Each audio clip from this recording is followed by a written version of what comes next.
Videos देखने के लिए सब्सक्राइब करें जनसत्ता.com, बेल आइकन दबाकर पाएं लेटेस्ट नोटिफिकेशंस।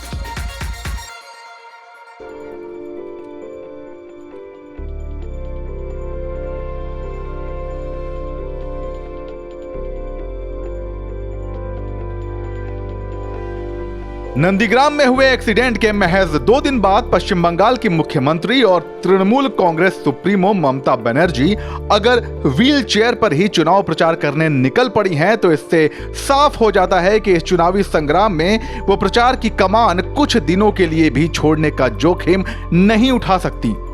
उनके राजनीतिक विरोधी भले ही इसे सहानुभूति वोट बटोरने की कोशिश करार दें, मगर ये बात सभी जानते हैं कि इन चुनावों में ममता के सामने बड़ी बड़ी चुनौतियां मुंह बाए खड़ी हैं। नमस्कार, जनसत्ता में आपका स्वागत है और आज हम आपको ऐसी 5 चुनौतियों से रूबरू करा रहे हैं जो ममता दीदी और जीत की राह के बीचों बीच खड़ी हैं। तो चलिए शुरू करते हैं। बीजेपी का बढ़ता जनाधार, मजबूत संसाधन तंत्र। 2019 के लोकसभा चुनाव में बीजेपी ने जिस तरह से 18 सीटें हासिल की, वो राजनीतिक पंडितों के साथ साथ ममता के लिए भी चौंकाने वाली बात थी, क्योंकि ये वही बीजेपी थी जिसे पिछले विधानसभा में सिर्फ 3 सीटें हासिल हुई थीं। मगर मिशन 2021 के लिए बीजेपी के संगठन ने जिस तरह से अपनी पूरी ताकत झोंक दी, इसका फायदा पार्टी को जमीनी स्तर पर मिलता दिखाई दिया। 4 केंद्रीय मंत्रियों समेत पार्टी ने राज्य इकाई को वो सारे संसाधन मुहैया कराए जो बूथ स्तर पर बीजेपी को मजबूत करने के लिए चाहिए था।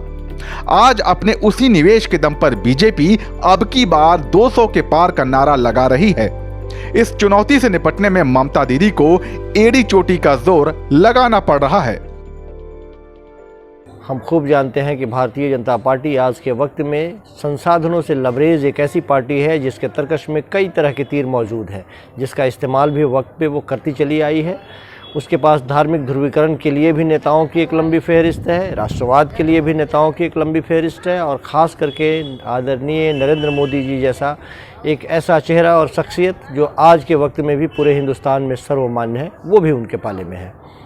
हमें यह नहीं भूलना चाहिए कि भारतीय जनता पार्टी ने पिछले कुछ वर्षों में लगातार स्टेट दर स्टेट अपने जीत का परचम लहराया है, जिससे उनकी मानसिक अवस्था या वो अपने उच्च मनोबल के साथ आज बंगाल के चुनाव में भी तन के खड़े हैं। अपनों से होगी टक्कर। बीजेपी के साथ करो या मरो की जंग लड़ रही ममता की सबसे बड़ी मुश्किल बीजेपी के वो सेनापति हैं जो कुछ अरसा पहले तक ममता के सबसे भरोसेमंद सिपहसालार हुआ करते थे। इनमें सबसे पहला नाम है मुकुल रॉय का, जिन्हें ग्रामीण बंगाल में तृणमूल की जड़ें जमाने का श्रेय दिया जाता है। आज अगर नॉर्थ बंगाल, हिल्स और जंगल एरिया तृणमूल के हाथ से निकलकर बीजेपी के पास जाता नजर आ रहा है, तो इसके सूत्रधार मुकुल ही हैं। इसके अलावा ममता के दूसरे सेनापतियों की बगावत के पीछे भी मुकुल का ही हाथ माना जाता है।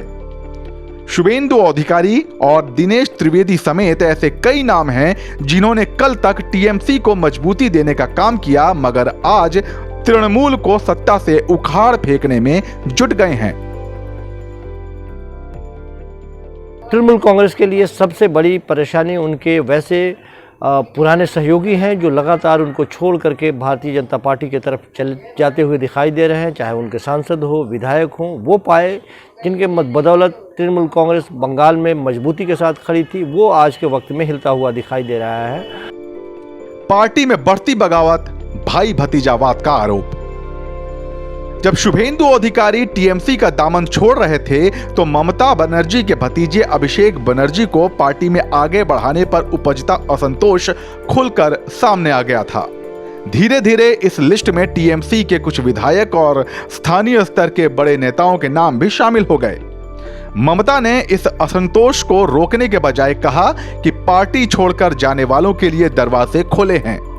ऐसे में भाई भतीजावाद के आरोपों को और बल मिला और बागियों के पार्टी छोड़कर जाने की रफ्तार में तेजी आ गई।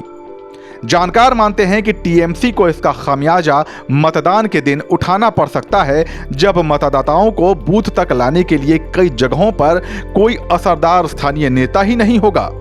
राजनीतिक पंडित इसे पार्टी पर ममता की कमजोर होती पकड़ का संकेत भी मान रहे हैं। सबसे बड़ी मुश्किल तृणमूल कांग्रेस पर ममता बनर्जी की कमज़ोर पड़ती हुई पकड़ उनके लिए भी रही है। ये भी उनके लिए परेशानी का सबब बनेगा इस इलेक्शन में।